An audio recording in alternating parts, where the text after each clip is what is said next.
Hello friends, welcome back to the channel. Thank you for joining me today for part 2 of my second interview with Curtis Childs on the Swedenborg Material. I have now done 2 interviews with Curtis Childs and I split each of them into 2 parts. So this is the second half of the second interview. I will have all of the other links in the description. Today, we're continuing our Q&A. So we're going to cover Swedenborg's view of the Bible and how to properly understand the Bible. And we're also going to talk more about what Swedenborg called angels and demons, if and how they can influence us in this life and how we can protect ourselves from that, the differences, the practical differences between heaven and hell, and how we can ensure that we're on the path to heaven. So once again, thank you for joining me. Curtis's links will be in the description. Hope you enjoy. Here's Curtis. So I was going to ask you about his view on the Bible, but you touched on that a little bit already. Is there anything else you'd like to say on that topic? The Bible is spiritual technology. It is performing this vital link between the human race and heaven. And reading the Bible is good for heaven. It can be good for you. It's pay attention to how you feel when you're doing it. Because even if you may be saying, I don't get this particular story, I don't see, this is bothering me, the spiritual meaning of it is often very different and very inspiring and uplifting. He goes through in detail what the spiritual meaning is, particularly in his books, Secrets of Heaven, which is a 15-volume set. He goes through all of Genesis and Exodus, I think, and gives you like, here's actually what each of those mean. But there's plenty of it he doesn't ever describe. And it's some of that in there is the angels that are with you do understand it. So there's parts of it that I love that you don't even think they're that inspiring. But when I read them, I just feel like this is there's something beautiful about this.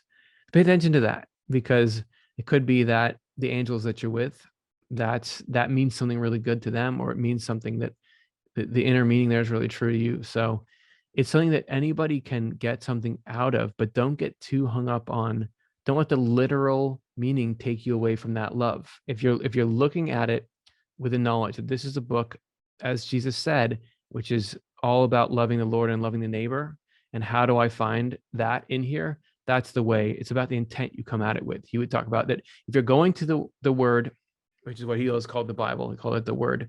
If you're going to the word with the intent that you're trying to use it to repent and regenerate and live a better life, then you'll find the truth that's in it.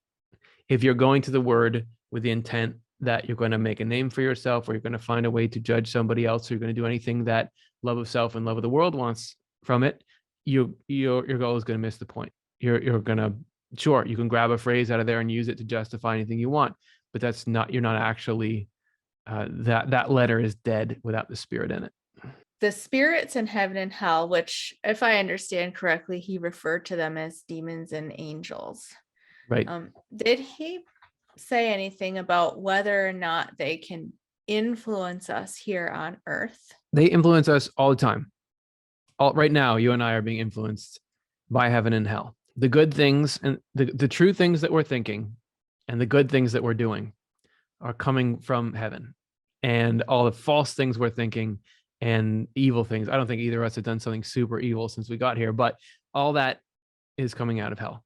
So we are constantly connected to the spiritual world, and our spirits are in the spiritual world right now and are directly influenced by the company that we keep there. Just like here, if you hang out with a certain kind of person, you do think like them. You start to think like them. We all know that everybody's got their internet bubble now that's all people who think like them. And usually if you talk to them at Thanksgiving, they're saying stuff that they found in their internet bubble. The spiritual world is like that, but even more so, because spiritually, physically, only things like you can only really know what I'm thinking when I speak, and there's sound waves coming out. But spiritually, thoughts and feelings can radiate out. So you can actually, when you go into a community of people, you start to think like them and feel like they do. So when you get inspired with a good feeling, any good feeling, that came from heaven into you. And whenever there's a some kind of enjoyment in something that's destructive and harmful, that's hell's feeling that you're feeling. This is a huge shock to Swedenborg, that there was this much, that we're this interconnected with the spiritual world. But it's only through having both of those around you that you have the freedom to say, well, which of these do I want? Which of these, they're both in there and they both feel like they're yours. They're right there to grab. So which of these do I want?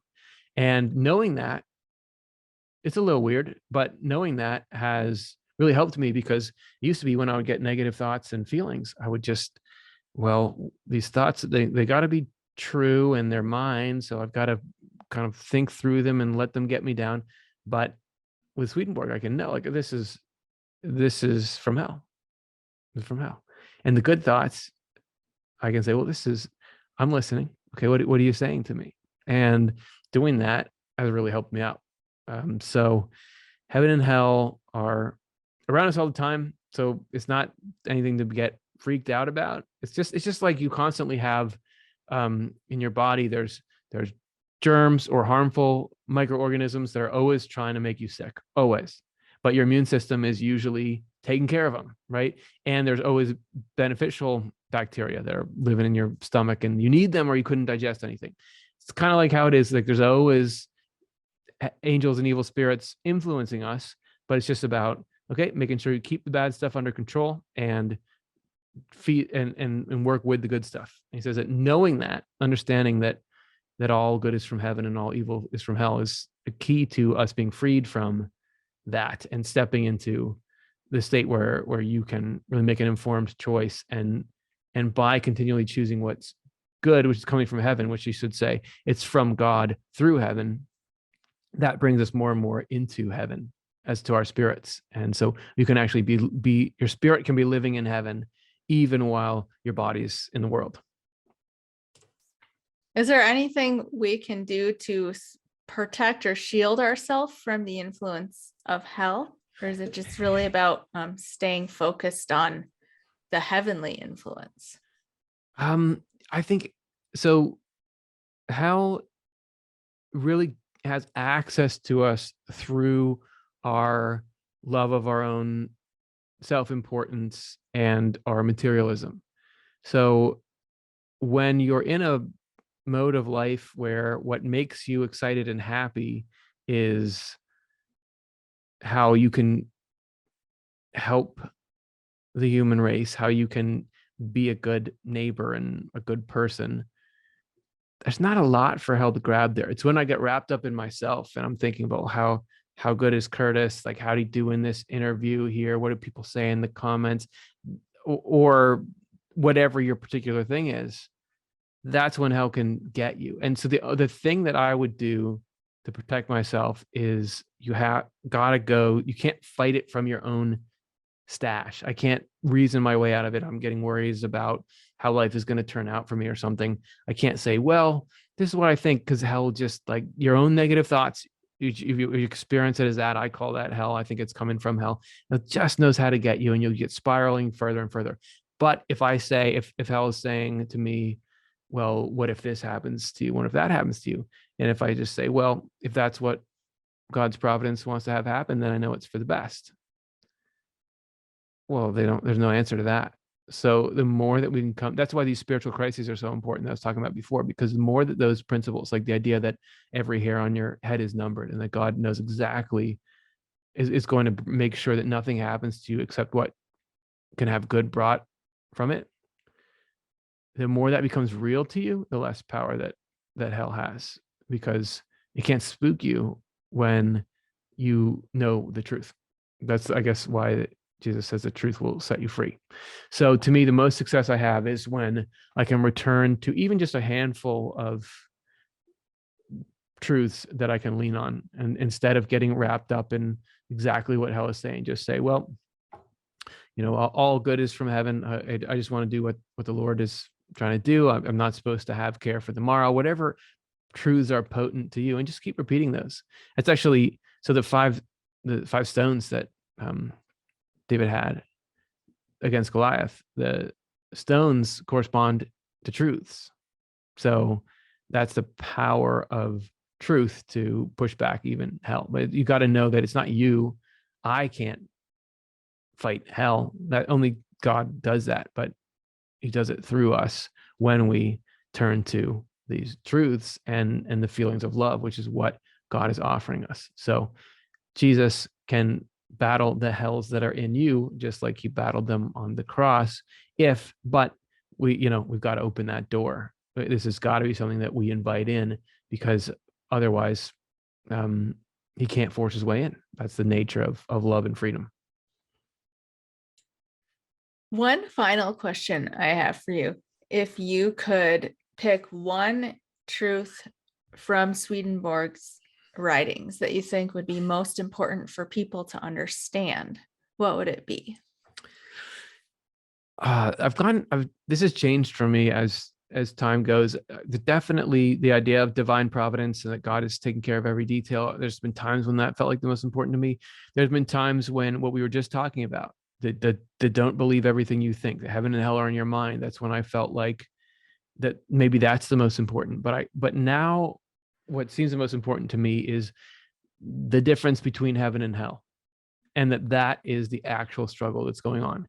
So heaven is the enjoyment that we get out of doing what is helpful to other people. Hell is the enjoyment we get out of doing what is destructive to other people, particularly as it manifests through our desire to be greater than other people in some way, or to be materialistic. All these conflicts that people are having with each other, and everybody's arguing about everything because they think, oh, this group is against this group, and the actual conflict is between those two things, and it's happening inside each of us. And I just don't think anybody ever really talks about that. Nobody talks about what it is we enjoy doing, and that's when that's unexamined, corruption and greed and everything, just there's nothing to stop it, because we can all hide behind these other issues, which until we get down to the primary issue, which is the affliction of the human race by this self-centeredness and materialism, and the enjoyment of negative things, until everybody's undergoing that repentance process, we're never going to have constructive conversations around anything else. We're never going to be able to make sense of that. So I really think it's important, the difference between heaven and hell and how to recognize them. Super important. And I think the world could be a lot better off if everybody just had that in the front of their minds, and we were examining ourselves and society for that.